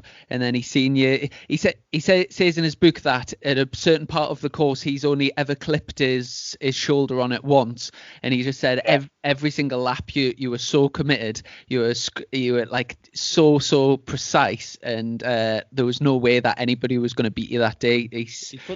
A man on a mission. He said. Put it in the book. Hey, listen, it's no different to anybody else putting their knee on the floor, is it? You're only rubbing your shoulder or your helmet up a flat, smooth surface. You don't do it on the Armco because it'll drag you in. I've hit that twice and it drags you in. But on the wall, it's no different to putting your knee on the floor. It's just a rough guide and rough guess, and that's all it is. Okay, by the way, if any of our listeners are listening to this advice, I do not recommend that next time you go out. Don't look for an obstacle and think Steve Plater said, well, if I just put my face against this, it's the exact thing. Right, for God's sake, right? This lad, right, isn't he officially retired? Do not listen to this advice. Is this what you do in your briefings with the Ducati Cup, right? If someone sits you up, use them as a knee slider and just headbutt them as hard as you can. Hey, you should come and listen to some of the briefings in there. No, they're a good bunch of guys, you know, and I'm really hoping it gets going this year because, you know, obviously we've got McGuinness in there this year, Craig Neave. So, you know, it's a great championship for the road racing boys. It really is. Hold on, it's only eight. Yeah, Craig Neave as well. It's only 8 rounds of the BSB, and obviously because I'm involved, I make sure it doesn't clash with the road circuits. So it's great for the guys to come and get up to race pace away from obviously before should I say, even they get to the Northwest and the TT. So it's a great way, but so it'd have been an even stronger championship this year. It really would. But hey, it's one of those things that I enjoy that, looking after the boys again, you know, and just kind of overseeing everything, making sure nobody's cheating and keeping checks on things and just helping the guys out with anything they need. I tell you what, I remember seeing you outside the gate at Donington Park, and I remember you briefly describing to us. Now, it really is, well, inverted commas, cheap form of racing, especially when it comes to motorsport racing. There is no such thing as cheap motorsport. But to be very honest with you, it's something I would love to be a part of, 100%. You know what I mean? It's just trying to get the funds to do it, and it would be. No, exactly. I mean, it's still an overhead, of course, because obviously, you know, with any road racing guys, your priority is road racing. But the good thing is, it's the cheapest form of or cheapest class at BSB, and I do my best to keep it that way as well. You know, for instance, 2 years ago, you're only allowed 4 tyres a weekend maximum. A lot of the guys only use 3, 1 front and 2 rears. So Thruxton was an issue. They was getting obviously tyre issues, tyre problems, which happens in every class, of course. So they wanted extra tyres, and I said, no, it's not part of the championship. You know, I pushed this as being obviously low budget, low cost, and some people can afford it, some can't. So I said, right, next year, I negotiated with Higsy, and we went back to Cadwell and shelved Thruxton round because of that. Just to keep the cost down, you know, and there's X amount of things I won't let in the championship and different extras, and I keep it very tight to keep the cost down for everybody involved. I mean, because everyone's on the same bike, it usually creates, you know, quite close racing. And like you say, there's some great lads that were lining up on the grid this year, so hopefully if we do get going the back end of the year, great, but if not, I hope everyone who was booked in stays for 2021, and I'm sure it'll be a great championship. But back to, we'd kind of got up to starting at the TT, and obviously like Dom alluded to, fast at the time, the fastest person to ever lap the course, and even today you're still the 4th fastest newcomer ever, which when you think about the technology and the improvements to the circuit and bikes and tires and everything, it's absolutely mental. Are you serious when you say you didn't really prepare to learn the track? You know, were you going over like in hire cars, or like did you seriously just not know which way you were going? No, now of course, like we mentioned before, I had Granty on my side, so you know, my outlook through Mick was to get over and to learn different sections, divide it up into sections, and not to try and, you can never learn a line until you get there, till you're in the real world, till the roads are closed. Now, and of course, these days, there's Milky and Johnny Barton. I dig around with Milky, but I also did my own thing as well, which he encourages, Now, breaking up into sections and learning each section, because when you're rushing into a new section, instead of at 70 miles an hour, perhaps in a car at 145, it looks completely different. And the only thing that matters to begin with is to know what section you're rushing into, because some of it looks exactly the same as other places, and that can really bite you on the backside. And that's pretty much what I did. Divided it up into sections, learned or got an understanding of what section I was going into, just to get a better understanding. The lap's so flipping long that even when you first get riding in your first few laps in practice, you kind of clock where you've made a slight mistake or not really happy with. But by the time you get to the end of that session, might be 2 laps, 3 or whatever it is, you've forgotten what you should have been learning when you got back. It's such hard work. It really is. The TT isn't physically demanding. You've only got to look at McGuinness. No, I'm serious, and John won't mind me saying that. It's mentally demanding. Yeah. It really is.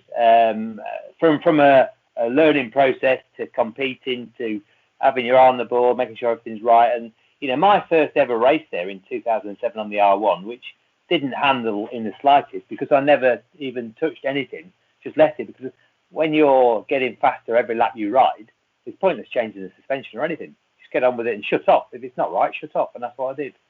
But I was that mentally drained. I got off the bike. I come back down the finish, whatever you call it, the paddock return road. Got outside the scrutineering bay and I rode in, and they didn't ask me to, and just got off the side of the bike and laid down for 10 minutes on the floor in the scrutineering bay because I was just mentally drained.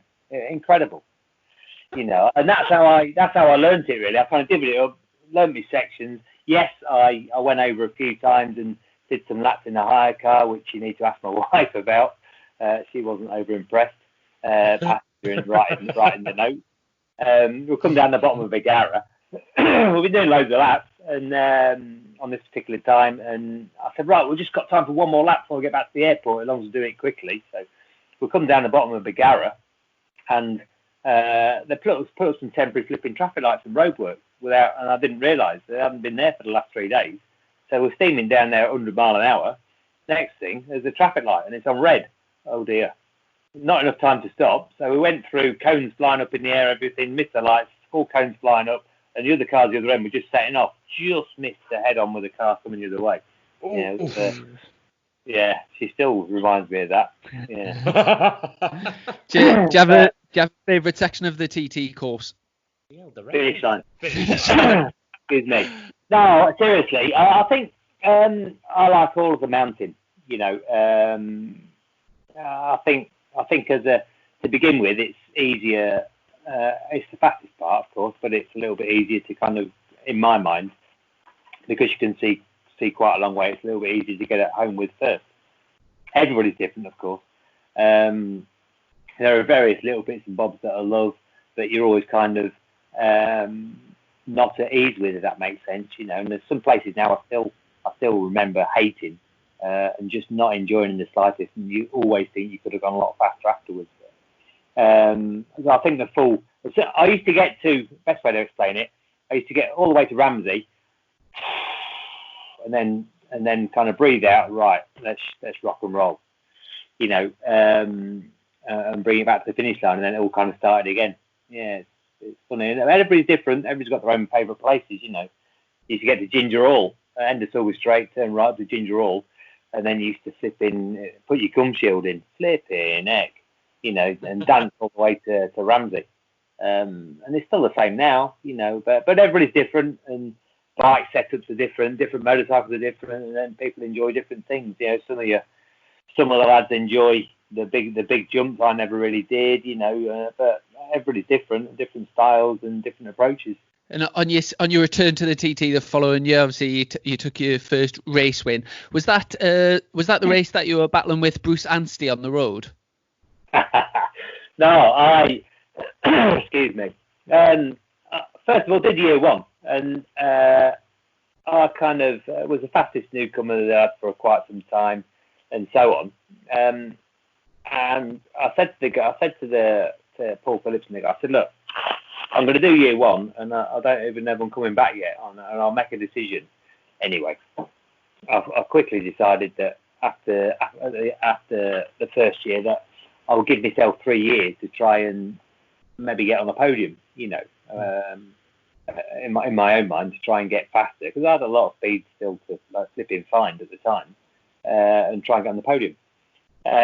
Went back the following year with AIM Yamaha again. My R6 was such a good bit of kit, so fast, proper Steve Mellor cylinder head, and what a genius, mate, with a cylinder head. Anyway, was getting faster and faster in all classes, and the best part for me with that race was the fight was at the end of the race. I was down in about 4th or 5th place, and the last lap and a half, after the pit stop, I came through to 3rd, and was chasing McGuinness down hard, which for me was mind blowing. You know, he was on the Paget Honda, so we're coming over the mountain, and of course, I love the mountain part and was really fast there, faster than I thought I was.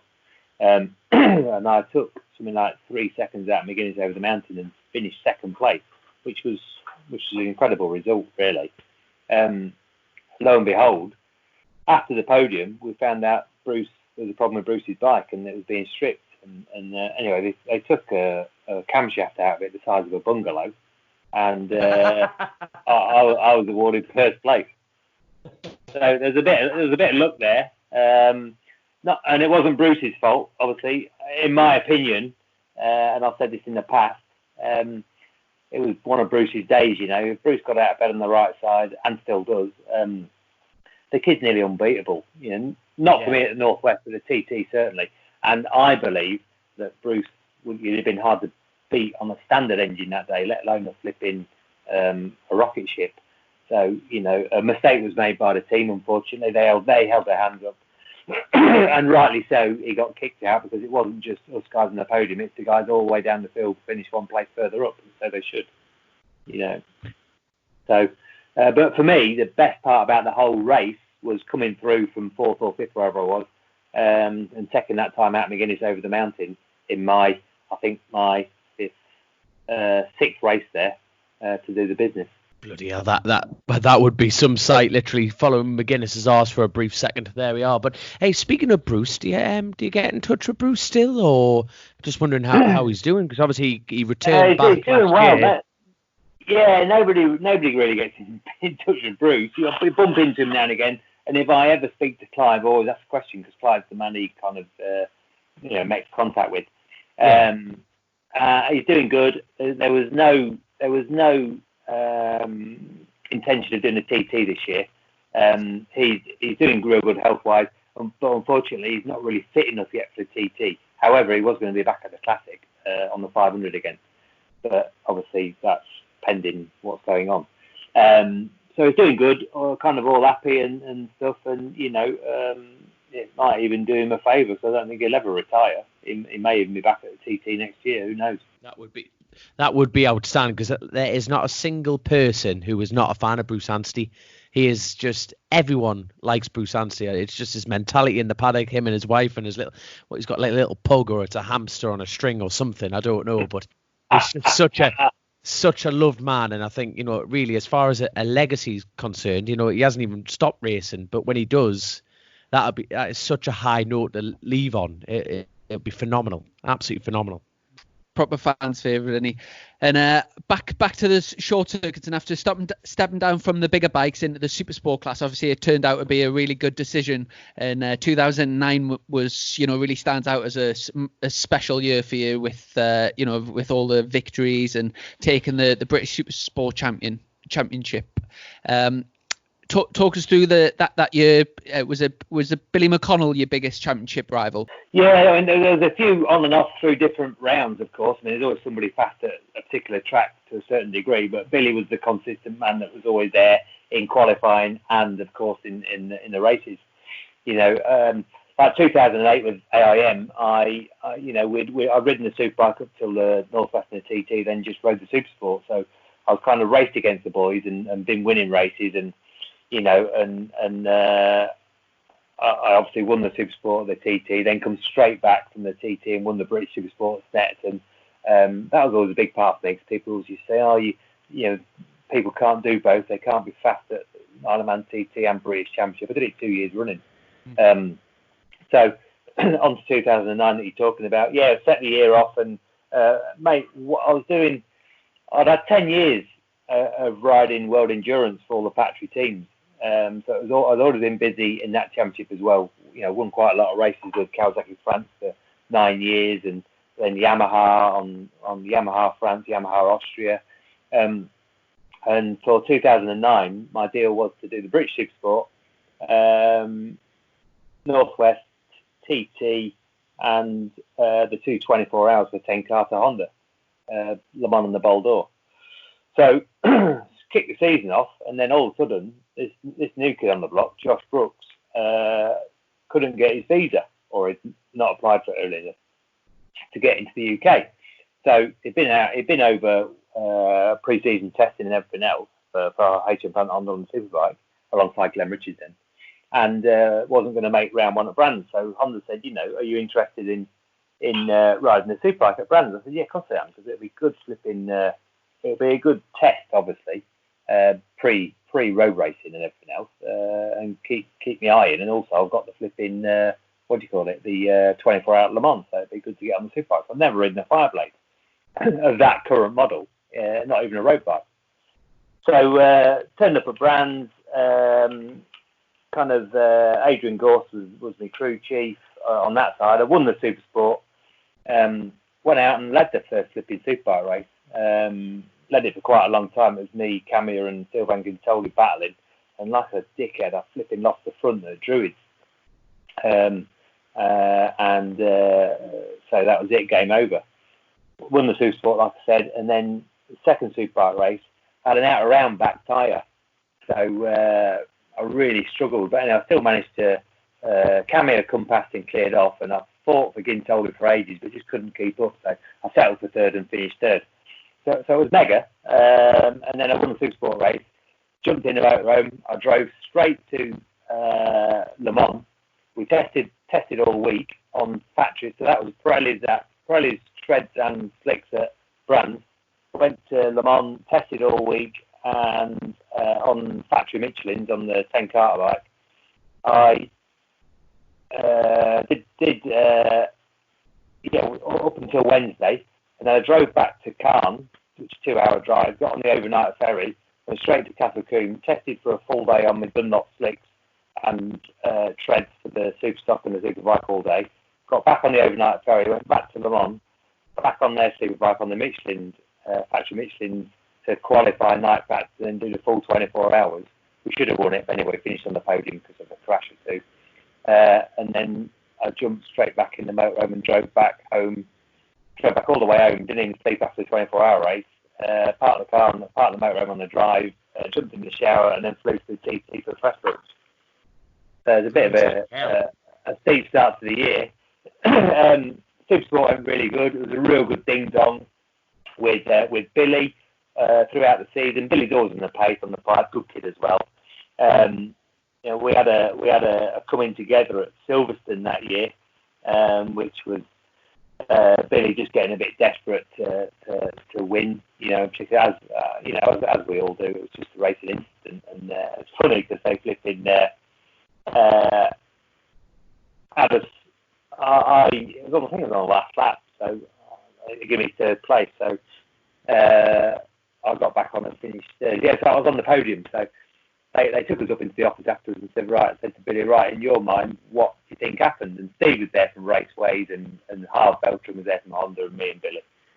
And Mervyn White was actually on the board then as well, and Roger Marshall and stuff. So they asked Billy what he said. And Billy said, explained everything, and so then they turned around to me and they said, so Steve, tell us in your words what you think happened. I said, how do I know?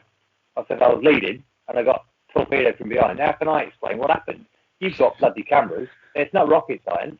I said, look, cut all this shit out. As far as I'm concerned, he overset the mark. Put the results back where they were the lap before. let me win it, let him finish third. We'll go to the last round and fight for the championship as it should be for us and for the fans and for the manufacturers. And that's what they did. There we go. go. Shook hands and walked out. Yeah, that was that. That's it. Done. So it was a great battle with Billy. You know, Billy's a hard charger and a good kid, and you know he's always been fast and a good lad. You know, and it was a good championship. There's some other fast boys in there as well. Westmoreland was really fast at Silverstone actually as well, and one or two other races. But no, it was a good season. Really good season. British Championship, really good. That year, you must have been one of the busiest people in British racing, obviously with the road racing, BSB, and World Endurance. That's something I've never really sort of dipped my toe in. I don't really know too much about it, and I've never been to any of the meetings. I've never watched it or anything. Is that something that you really enjoyed throughout your career? Oh, I love it. It's a different discipline. You know, it's brilliant. You know, you should get Terry Reimer on here. You know, he's a multiple world champion at World Endurance and a really good guy, very fast at World Superbikes, British Superbikes and everything, you know, a real good doer. And mate, he's more experienced. You know, I've won a lot of races, but I finished second in the World Endurance twice in the championship but never won it. But Terry's done it lots of times and he's a proper good bloke as well. And he'll give you some insight into it. But I love it to bits, you know, it's really hard graft. And, you know, Terry worked it out, I think it was Terry, quite a few years ago now that, you know, for instance, the Boldor 24 or any 24 hour, you know, especially a factory team, you test kind of Tuesday, Wednesday, then you do all your technical stuff Wednesday, all your Thursday, all your scrutineering, practice Thursday afternoon, and then Thursday night is compulsory night practice, and then Friday qualify, then Saturday and Sunday race. So you do as much mileage in the full week as you do in a full BSB season. Bloody hell. Yeah, I know there's 3 riders, but mate, it's mental. Well, if you know of anyone who's looking for a rider, I'm more than willing, by the way. You know, if you know any teams say, oh, Steve, can you step in? Just point them in my direction, son. More than keen. Hey, listen, I've helped quite a lot of guys in the past with, so I know all the team bosses, you know. But I loved it. It was a big passion of mine. It's a different discipline. It's a different mindset. You know, tough. I could tell you so many stories about World Endurance. Really tough. You know, and kind of, you know, it gets to daylight, 6 o'clock in the morning, 5:30, 6 in the morning, and you think, oh, mentally, you think, oh, thank God for that. You know, we're nearly there. Mate, you've got until 3 in the afternoon. You know what I mean? You've got another 9 hours to go. It's mental. It's soul destroying. And that's when the weather's nice. If it's raining half the night, it's crackers. You know, I would know, like a stint at the Le Mans 24 hour is a tank of fuel, 24 litres, which is about 55 minutes, let's say. So you go out, you do your stint, and of course, every tenth of a second counts when you're with a factory team because it's so tight and so close, especially the first 6 hours of a race. So you're circulating and doing all your stuff, and you've got to be on it on an outlap with 2 brand new tyres in, proper on it, because you've just been fighting for 55 minutes over a tenth of a second. So you've got to be proper on it on an in-lap, on an outlap. And be careful with your pit lane limiter as well. Do it exactly right. So there's quite a bit of pressure, obviously. But I would know if I was out on track circulating and it's been wet and drying out, and the dry line is coming better. I would come in. I would pit. You get a 3-2 in on your countdown on your laps. In you come. I would shout to them immediately what tyres to put in, and I would already know that I was going back out again. Because obviously I know where all the lines are. For a new rider to go out and learn where all the damp patches are and everything else, it would be carnage. So I'd know full well. And I'd always say to them, if I'm going again, make sure there's somebody stood there with another visor or a rag and a cloth, you know, and some spray and a drink and everything else, so I can go again, no bother. Weird, isn't it? So many different things can happen and go wrong as well. When I think it was the first time I actually met you, it was out in Almeria, and if I'm not mistaken, I think you were out there as some sort of like team manager for a BMW team. Was that to do with the World Endurance? Yeah, it was. Yeah, that was. Prime Factor. I was always out of Almeria teaching for focused events for many years. But also they was out there testing Prime Factor's team. Now there was a guy, he's a French fella actually, that used to do a lot of track days for Kevin. That's where I met him, and he was funding a team run out the UK called Prime Factors. which was on BMW Superbikes. And at the time, the riders were Gary Mason, Barry Burrell, and somebody else. I can't think of the two what everyone was. I think two different people. Yeah, Steph Capella.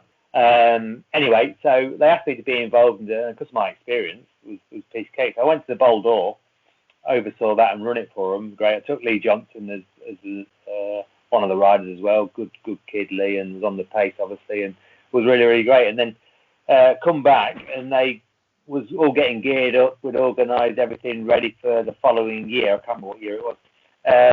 But unfortunately, Gary Mason was one of the riders, and he was flat out desperately trying to get the team to do British Superbikes, not World Endurance, for his own reasons, which is fair enough. And he went to some event, got talking to Stuart Higgs, and Stuart Higgs introduced him to the main sponsor, who never ever wanted to go BSB. So then it all kind of snowballed, and it was going BSB route and everything else. And then the last minute, he took the sponsor man and said, "You know what? I don't want to do this," and just pulled the pin. That's it, stopped everything. Which is a flipping shame, really, because it was a well-funded, good organised team that had everything and could have been really good and successful, And back to your career, obviously we got up to like sort of 2010, and after such a successful year in 2009 with everything that was going on, obviously we got up to the Northwest 200 and fastest in practice, and then obviously there was the famous crash. What exactly happened when you went down? You know what? With the Northwest, first of all, for 2010, obviously I wasn't going to go back to the TT after winning the senior. Job done. No point going back. I'd kind of achieved the goals much faster than I ever thought I would do. So there's no real reason to go back, in all fairness. And all the way through winter, when I was out in Spain working on the track days, teaching and stuff, I was on the phone to various different people, and obviously getting quite a few offers. And I was really, really close to signing for Taz Suzuki, the British Superbike, and no road racing. And it come down to the last hour, and I had to choose Honda again, or Honda again to do British Superstock and the roads. I pushed and pushed to try and ride the Honda Superbike, especially after the year before, but didn't prevail. But Philip Neal couldn't commit to signing because he still wasn't funded through. I think at the time it was Relentless. So it was the tough one. So I said yes to Honda and to compete. Obviously the British Superstock, which I led that championship, and then we went to the Northwest, and it was one of those years where Tuesday night first practice was kind of spitting, but the roads were dry. It was head rain on your visor. Ended up the new chicane was put in at Mathers Cross. Mathers, after the unfortunate, obviously, incident with Robert Dunlop the year before, 2 years before, sorry.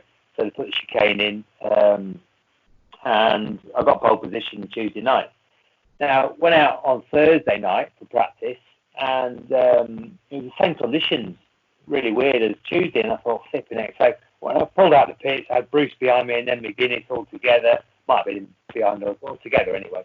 And then did a lap, and it looked exactly the same as Tuesday. And I thought, I was a bit paranoid about getting somebody putting in a quicker lap, somebody like Barkwire or somebody like not scared of the wet. So, but it looked completely dry. So I thought, right, I'll give it one lap and see how it goes. I went out and did a lap. We did an out lap, come back, did a flyer, and wasn't pushing too hard in all fairness, but I was 4 seconds up on my pole time as I approached the final corner coming into the start finish chicane. And as soon as I touched the front brake lever, I went down. Yeah, really weird. It was raining more there than anywhere else on the coast road. But it wasn't even wet. It was just damp and a bit slippery. So anyway, I went down. It was my fault. Doesn't matter what way you look at it. And it was weird, because everything kind of went into slow motion. As soon as it went down, I thought, it was 140 mile an hour. It's got to be there. So I was always paranoid about the curbs if I crashed on any road circuit. So I just kind of everything went into slow motion. I just tried to position my body so I could flick myself up over the curb, which I did. And I caught the top edge of the curb. It's the photographs actually, of me just in midair. And luckily I managed to hit the barrier and not fly over the top of it. It's just in between, probably probably 4 or 5 metres. There's 2 telegraph poles, 4 or 5 metres in between. I went through the centre of that. The bike punched a hole in the tyre wall, and I hit the barrier, and knocked myself out, obviously. And I flew for miles and ended up I just managed to stop and land before we got to the cliff edge, luckily. So whoa. I woke up, and but I had no feeling from the neck down, from the chest down. So it was really weird because I didn't panic. I thought, oh, bloody hell. And then Doc John, who's one of the paramedics, he's not with us anymore, bless him. Really good guy. He was ex-racer, and he was killed at one of the Irish events. But he come across and straddled across. He said, what hurts? I said, mate, I don't know, I'm in trouble. I said, I hurt like hell, but I can't feel anything from the chest down, so I can't move. He said, oh, I said, do me a favour, John. I said, bang some morphine in me, mate. I said, I've got a really high pain threshold, but I'm struggling. I said, bang some morphine. He said, don't worry, I've got some better stuff than that. And bloody hell, he put this gear in me, flipping heck. And off they carted me, and in all fairness, for the next few hours, I was in and out of consciousness, and 2 different hospitals. And then finally, later on that night, I got some feeling back and some sensations and stuff, and things started to get positive.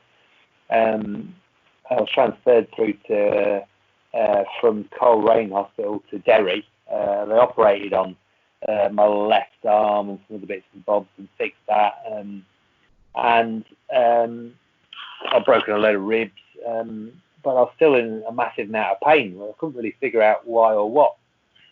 So they said, we want to keep you in until next week, and we'll scan you when everything's kind of calmed down. I said, nah, I'm not having that, so I'm going home. So I went back to the paddock and drove my motorhome, my 33-footer back to England, as you do, to see my own, not my own specialist, the guy that's always looked after me, a good orthopaedic guy in Lincoln that's private, called Mr. Gale, the big South African fellow that looks like Father Christmas. And went to see Mr. Gale, and he said, right, he said, come in next week. He said, I'll scan you, because he's a mobile scanner in a truck. And I got there on the morning of the scan, and he said, right, he said, get in the scanner. He said, I'm operating all day. He said, you get in the scanner, and I'll get somebody to check the scanner. If there's any problems, I'll let you know. But if not, enjoy the TT. That's where I was going. And only as a spectator, really. So I was shot off from the flipping hospital down to Comet at the time to get a new TV screen for the motor, and the phone rang. It was him. He said, where are you? I said, I'm in Comet getting a new telly. Why? What's up? He said, he could come back to the hospital. So I went back up to the hospital. He showed me this scan on the wall, and I said, looked at it, like looking at your missus' scan when she's pregnant. I said, yeah, straight. I didn't have a clue what I was looking at. I said, what does that mean then? He said, it means get in bed. You broke your bloody neck. Never. I said, all right. I said, did you get the telly, by the way? Did you get what? Did you get the telly from the shop? Oh, thank God for that. That's why I'm getting worried. Back of the car. Good man. And then I flipped in. I said, I'll just pop to the car and get me gear. He said, no, you don't understand. He said, you've broken C6, and it's broken straight in half, and it's hanging out 30 mil. It's just rocking. He said, lay down and don't move. So that was that. Yeah. So I had to stay in hospital, and then it was bank holiday weekend, so I had to wait, and then they had to transfer me to Nottingham to the park to get. I had 2 25mm plates put on the front of C6, and then a week later they put a rod down each side between 5, 6, and 7 to give it a bit more strength. Yeah. So it's kind of a bit of a coming down, really. Yeah. Was the recovery for that quite substantial then? No, 6 weeks. Well, I went to see him. I rang him. I said, look, we need to have a chat because we hadn't spoken about the future racing. And he said, oh, right. He said, okay. He said, come in then. So I went in and had a chat with him. I've been seeing him for years. Good bloke. Thinks I'm mental. But, he looks after a lot of footballers, and they just want to punt off the insurance. And he just, as I'm the same as any other racer, you just want to be throwing your leg back over a bike. And which they love, in all fairness, but it kind of makes them a bit nervous. And he said, look, I said, what's the situation?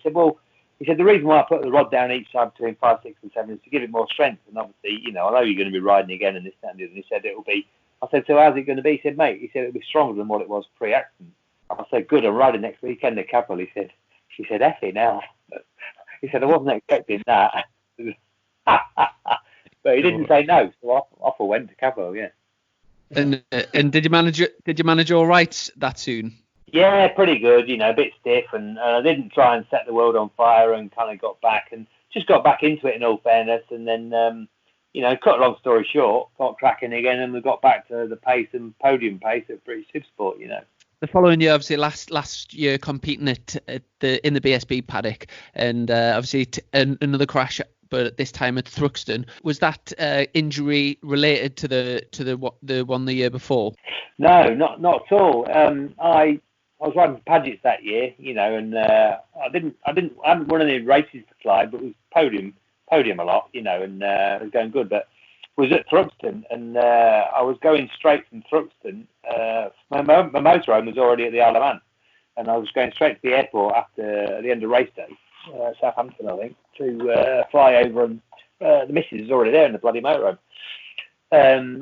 And it was one of those horrible flipping races, that's wet and starts to dry, so there's a dry line, and it's all about tyre choice. And anyway, cut long story short, we got cracking on, and I was running top 6, and I just passed about 3 or 4 laps to go, just past Christian Hidden, and I thought, you know what, I think I was in fourth, maybe, I don't know where I was, somewhere there, 4th-ish. I thought, you know what, this will do, finish the race here, that's it. And just after passing Christian, I went into church, a massive eyesight coming out. Everything was getting loose, and I think it was on wet on a drying track and stuff. And of course it's church, it's 140 mile an hour, whatever it is. It's a fast flipping corner anyway. And obviously the high side was that big. I landed on the flipping grass, not on the tarmac, which was great. And the initial impact was nothing. I thought, oh sweet, that'll do. It's still carrying some speed. But unfortunately, with that, Iden went down behind me, which is my fault. I think my bike took him out or something, whatever it did. But his bike cartled over my arm and broke it quite badly. It broke the radius and the ulna, and bent the plates that bad it cracked them that had been done from the north. But it also broke the humerus just above the elbow. So they replated that night in somewhere down south, the radius and the ulna. It wasn't going to be a big problem. They replated that, and they said did the humerus a week later. So off I went back home to see my specialist, and I said, look, something not right. I can't move my arm. It's a floppy arm. I said, I know it's broken. I said, but it shouldn't be floppy. Anyway, cut long story short.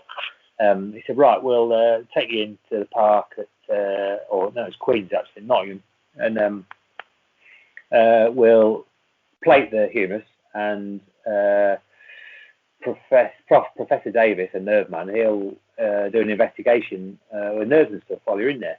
So I got down for this operation. Should have been an hour's off maximum, 8:30 in the morning, and went to sleep.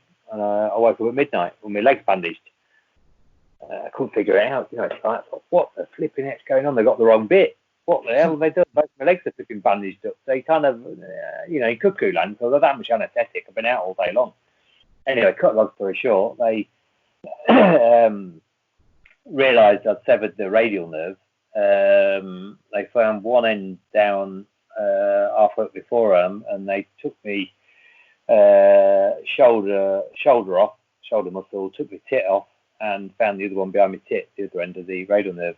They then went in the back of my legs from the back of my knee to my ankles and robbed some nerves in both legs and joined the radial nerve back together. And luckily it works. Don't get me wrong, I've got no thumb muscle, I've got no forearm muscle, and I've got no bicep, but it still works. I can't feel my left thumb and first 2 fingers, but I can feel the other 2, this little finger and the ring finger as such. Next. And I can move my fingers and I can move my thumb, which I can't understand why, because it shouldn't be able to move. But I can still ride and do stuff, so it's pretty good. Yeah. I couldn't give it afterwards because your index finger and the next one, middle finger, was staying straight, so I couldn't. It was always fouling the clutch lever. So I went back to see Mitch again and said, look, I've got a problem. I need these 2 fingers cutting off. He said, what? I said, well, I can't pull the clutch in. He said, oh, don't worry, we can sort that. So he sent me off to Derby to see a guy called Harris Palou, who's a finger specialist. And I watched this operation. They put a 4-inch hole back in the scar in my wrist, and then 6 different holes in my hand and different parts of my wrist and stuff.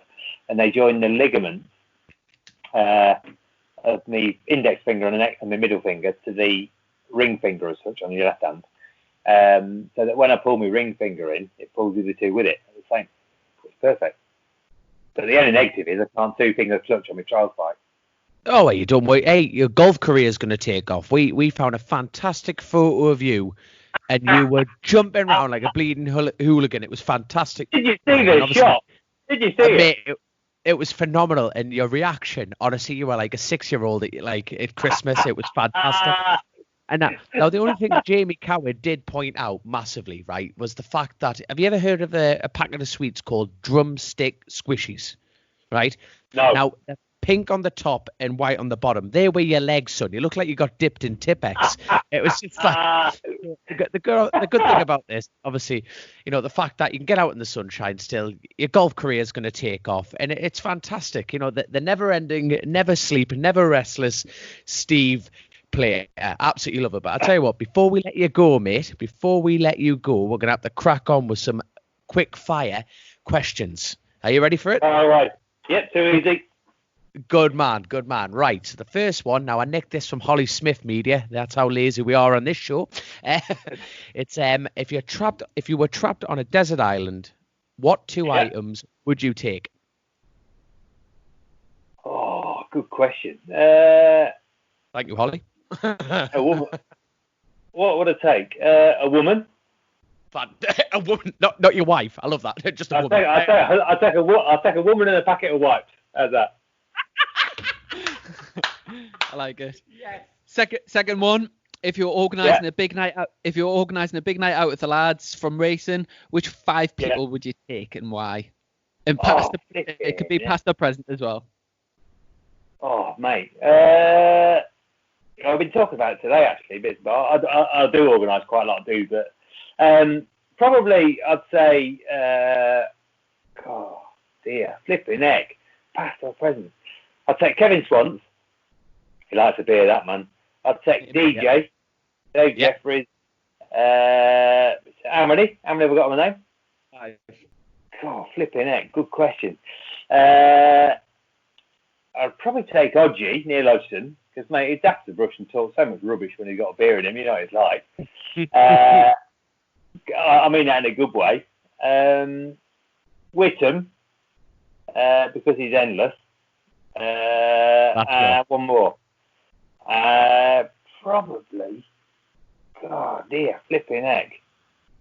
Character. Oh dear, I can't think what his name is. Oh dear. It sounds like a great person for a night out, doesn't it? I can't remember your name, mate, but get yourself along. Right, I'll change that now. I won't say him. Flipping heck, last one. I'll take Jim Moody. Jim Moody, there we go. Brilliant. Well done. You got to the end. Well done. Next question. Who is your biggest inspiration, not only in sport, in life in general? Who's your biggest inspiration? Woody. Nice. There we are. Right. You won't know that. You won't know that he's a mate of mine, a good friend of mine, and he won't even like me saying it. But he's only got a left arm. He's actually got a right arm, but it's paralysed from the crash. So it's a floppy arm, like I just mentioned. I nearly ended up with, and he rides dirt bikes, and I've got to be honest to keep up with him, and snowboards, and he's faster than me on a snowboard, mate. And he never moans. He's just how people should be. He grins and bears and gets on with it and does the job right. Good lad. Spot on. Who's the best team boss that you've ridden for over the years? Oh, flipping heck. Do you know what? That's a tough one.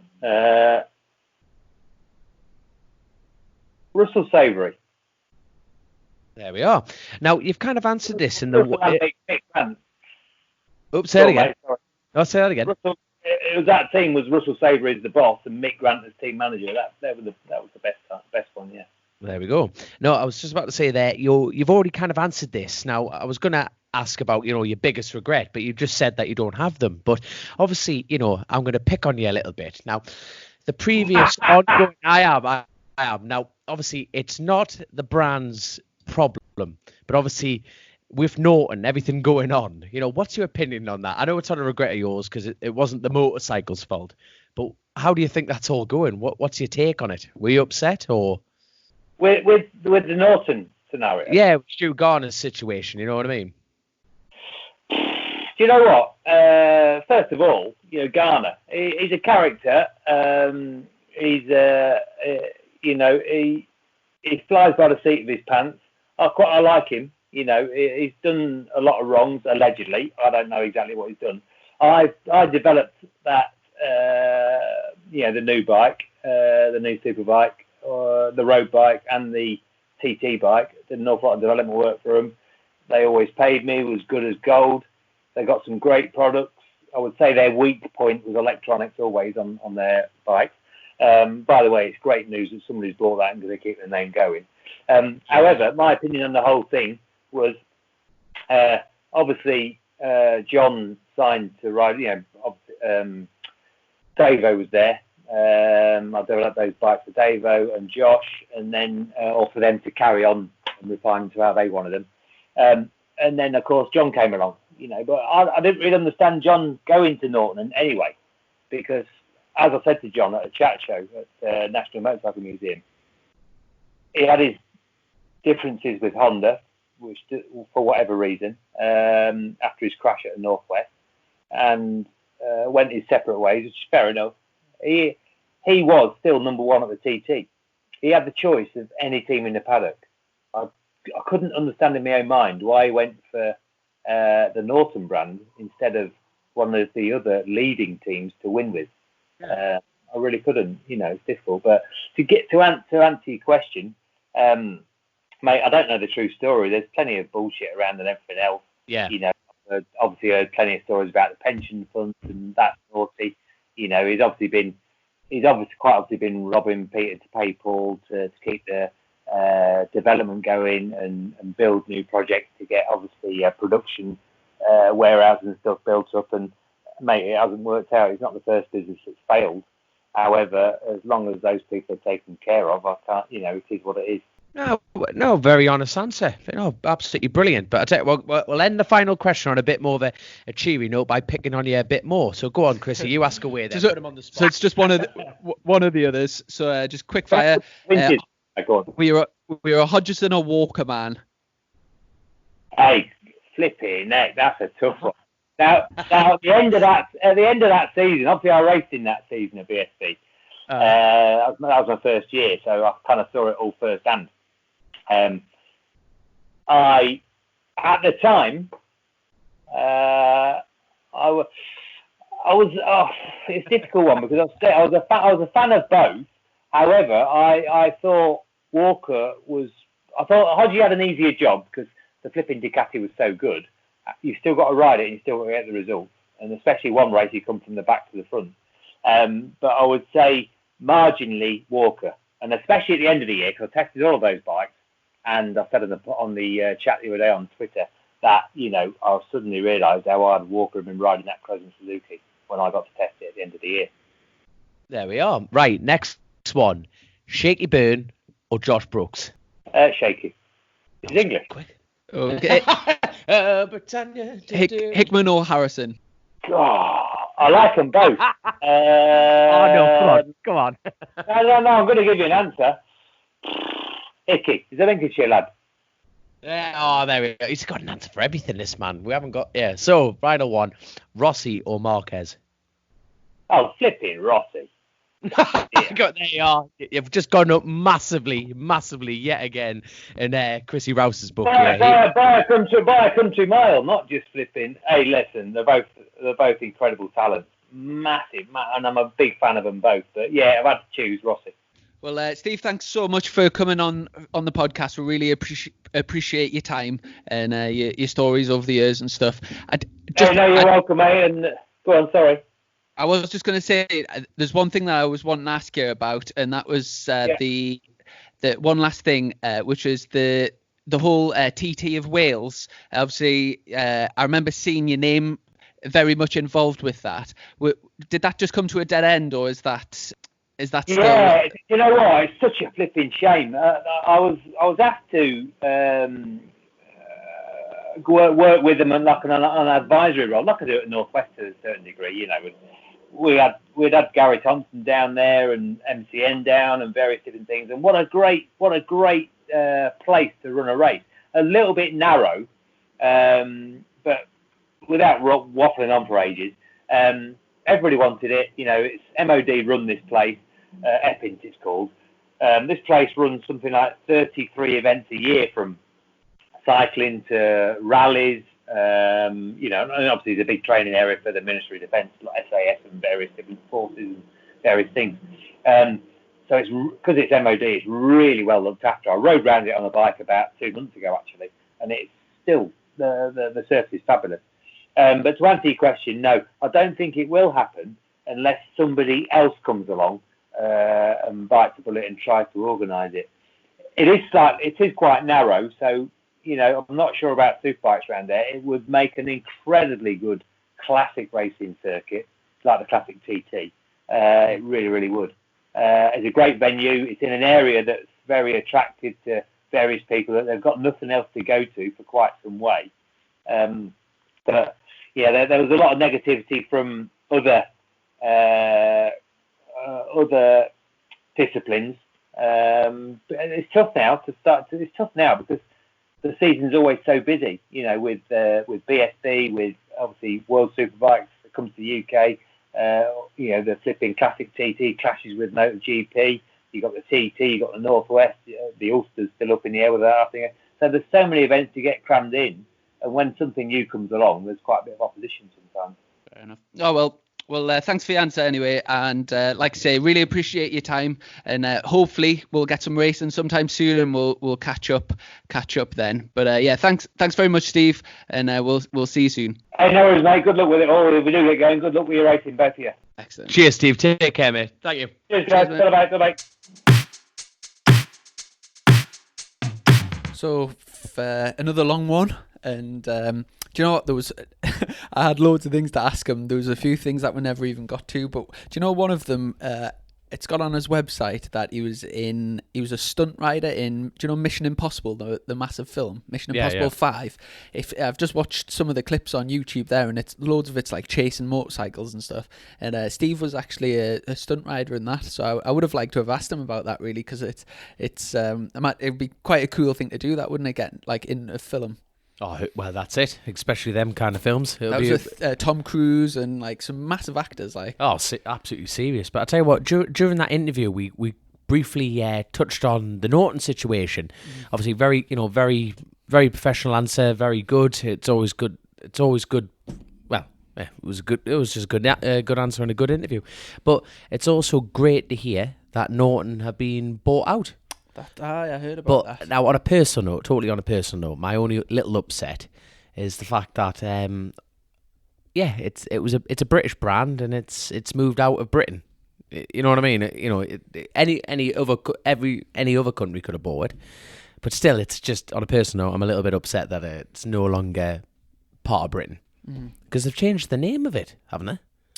I don't know, mate. It's a new one. You're the smart one on the show. I thought you were the one who's supposed to be reading up. I think we should ask the audience who's bought it out. I just heard that it had been bought for about, was it 16 million or something? But yeah, with all the issues that are there and the debts and stuff, I really don't know the ins and outs of it. But all what I hope is that the people that have been stung financially get sorted out. Yeah. Definitely. Oh, that goes without saying. And that the brand continues. Hopefully they won't change the name. No, I think there'll be people screaming at this going, because this obviously will be old news by then. They'll be going, it's bloody this. But no, it's no, like I say, I am just a little bit good. No, it's great, like you say, that the name has been bought, but just a little bit good. It's no longer part of Britain. You know what I mean? Just British bikes and everything like that. But hey ho. If the factory stays in Britain, they're still made in Britain. If it's owned elsewhere, it doesn't really matter, does it? As long as if they're made in Britain, they're still a British brand, aren't they? There we go. I tell you what, you can tell we're dropping the ball now. We're just kind of like we're just in full lockdown mode now. We're like, yeah, bike news. I tell you what, while we've been in lockdown, I've been going for walks on a night time, so really dark. I live in like quite a small village, so I just put these headphones on and just go for a walk. But the noise cancelling headphones, so you literally you're listening to your music and you cannot hear anything, including. So if anyone wants to rob Chrissy Rouse on his walks, he walks down just by the front of Burnett Field there. His wallet that's the only bulging thing in his pants. So go straight for that. Honestly, mate, including your own voice, you cannot hear anything, right? And the other night Did you only buy them because you started hanging around with me? Is that why you bought them? I was walking down, like it must have been about 10:30, 11 o'clock at night. I'm walking down pitch black, no street lights or anything, and there was clearly nobody about. So I just I got a bit carried away with the music and I started singing out loud, and I'm singing me heart out, and all of a sudden I just sense something, and I look over and there's a runner runs by my shoulder, and I was mid staying alive. But honestly, mate, I've never jumped out my skin as much in my life. So embarrassing. But that's about my news. You made his night anyway. Yeah, I bet. That's about my news for the week. Not much. Have you got much planned for next week? No work coming in or anything like that. So it's a proper steady down. But I tell you what I'm enjoying at the moment is spending a bit of time with the old man. We're currently rebuilding the little pit bike for a bit of pit bike action. Obviously, just get the eye back in. Honestly, mate, I'm desperate to ride anything. Absolutely desperate. I'd ride a hippo if something came on board. I'm telling you. But but it's one of those, man. One of those. What is the little pit bike that you've got? What is it? Is it a Moto or something? Yeah, it's a Moto. I bought it. Bennett, wait for the winter series, and obviously that come and gone. No, it was a very good tool to get me up to pace and get me mind in. And no, unfortunately, it's not unfortunate. No, it was definitely a lesson.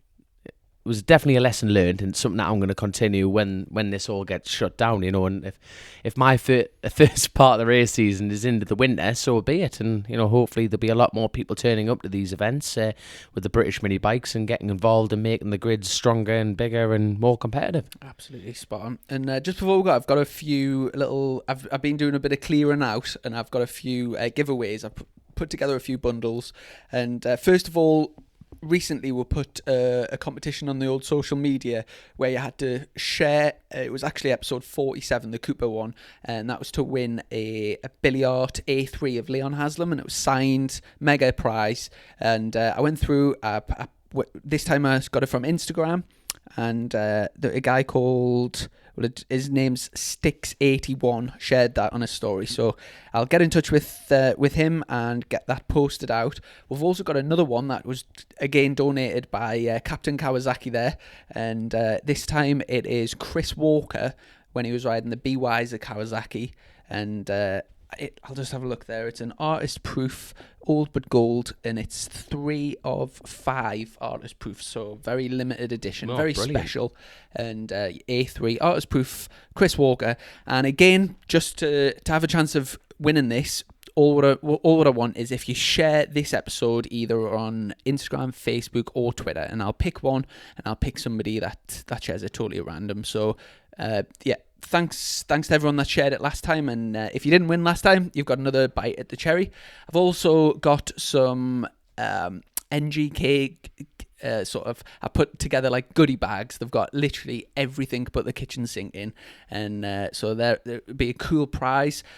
Again, I'll just pick somebody that shares this episode, so Instagram, Twitter, or Facebook. So if you share the episode, I'll pick somebody, and you've got kind of 2 prizes up for grabs. Awesome. Right, get sharing, get tweeting, and get involved. Brilliant, Chrissy. But until next time, we'll go from there, young'un.